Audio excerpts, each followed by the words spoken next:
Šobrīd atkal Latvijā iestājies rudens pilnos apgriezienos.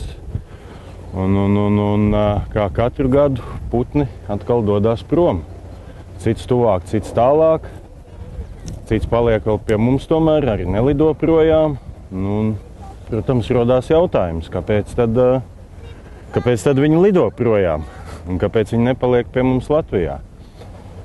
Izskaidrojums pamatā ir samērā vienkārši. Lielai daļai tas ir barības jautājums.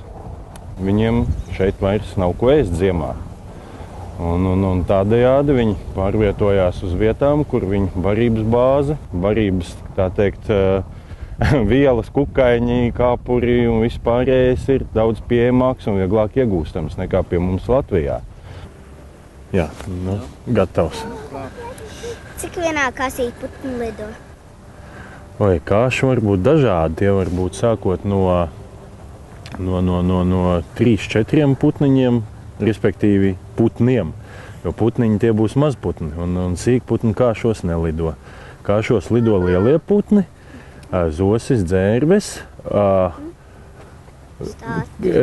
stārķis vairāk pat barā lido, nevis kāsī.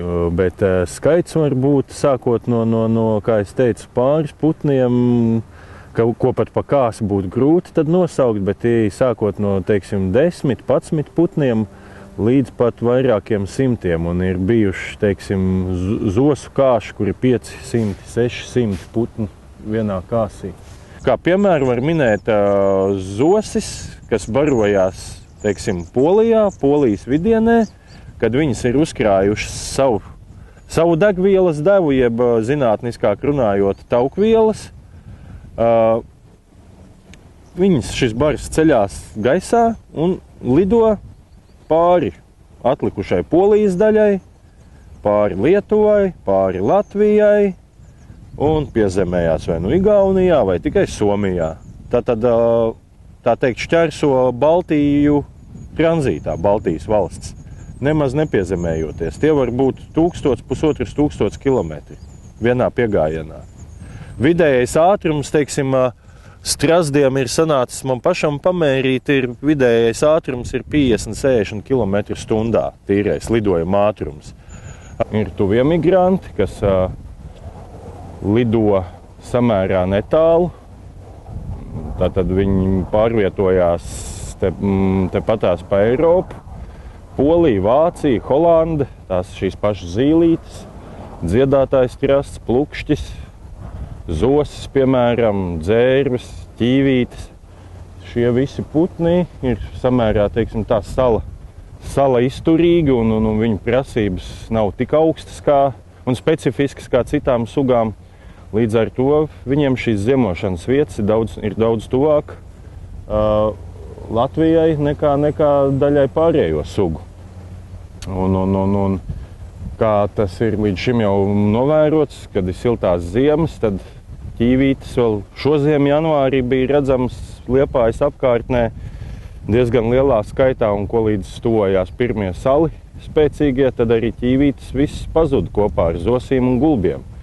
Šobrīd migrācijā dodās un lido lauku balodis, meža balodis, vēl joprojām lauku cīrulis, šī pati lielā zīlīte,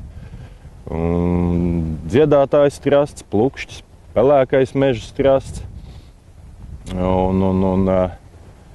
Tad oktobris ir viņu mēnesis, bet būtībā migrācija notiek, var teikt, gandrīz nepārtraukti. Ir tāds zināms klusums, ir jūnija vidus, jūnija beigas un jūlija pašā sākumā, jūlija pirmā dekādē jau uz ziemošanas vietām dodās bridēji putni, kas ligzdo arktiskajā tundrā un teiksim, tas ir līkšņibītis, lielais šņibītis, kas jau jūlija pirmā dekādē jau ir novērojami Latvijā, Liedagos, jūras malā, piekrastē.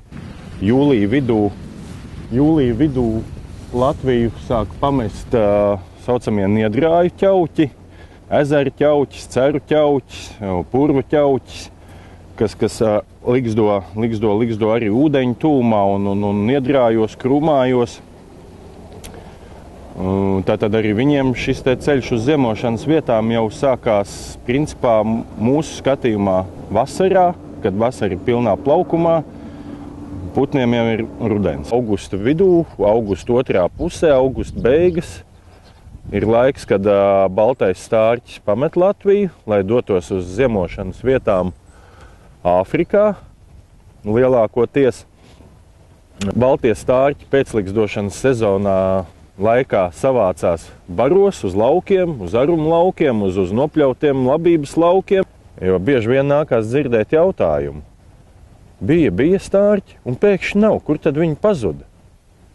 Un izskaidrojums ir sekojošs, kad baltie stārķi atšķirībā no, teiksim, zosīm vai dzērvēm, ko mēs varam pamanīt gaisā, kā šos lidojam, baltos stārķi mēs nekad neesam redzējuši, kad viņš šādā te kāsī lidot. Un iemesls ir tāds, ka šeit augusta beigās, pateicoties gaisa strāvām, stārķi vienā brīdī šie te lielie bari lēnām, teiksim tā, paceļās, lēnām riņķojot uzņem augstumu, un šis augstums var būt diezgan iespaidīgs, pat aptuveni līdz 2 kilometriem. Tāda augstumā, kad ar neapbruņot acis vairs pat tik lielu putnu kā stārķi vairs nevar ieraudzīt. Un tad ar šīm te gaisa plūsmām, gaisa strāvām, viņi vienkārši aizslīd projām uz savā, teiksim tā, vajadzīgajā virzienā. Uz kuriem lido vārnas? Vārnas var lidot gan tuvu, tā būtu, teiksim, Latvijas mērogā pārlidot no ziemeļiem uz dienvidiem, gan arī uz citām valstīm. Tātad gan uz Lietuvu vārnu var aizlidot, gan uz Poliju, arī uz Vāciju, uz Holandi. Tas jau ir priekš vārnas samērā liels attālums, jo vārna ir tāds ne ļoti izteikts migrējošs putns un migrants. Jā, viņi tomēr vairāk ir putns, kas dzīvo uz vietas, lokāli, bet daļa no vārnām, teiksim, pavasara vai rudens migrācijas tai dullumā, mēdz arī lidot tuvāk vai tālāk. Kāpēc tieši vārni lido projām? Atbilde varētu būt tāda, kad, vai pareizāk sakot, piebilde, vārna ir principā Latvijas gudrākais putns un arī ziņkārīgākais. Tā kā iemesli var būt dažādi, kāpēc viņi aizlido. Kā jau tu teici, kad viņai reizēm gribās varbūt arī paceļot kā cilvēkam.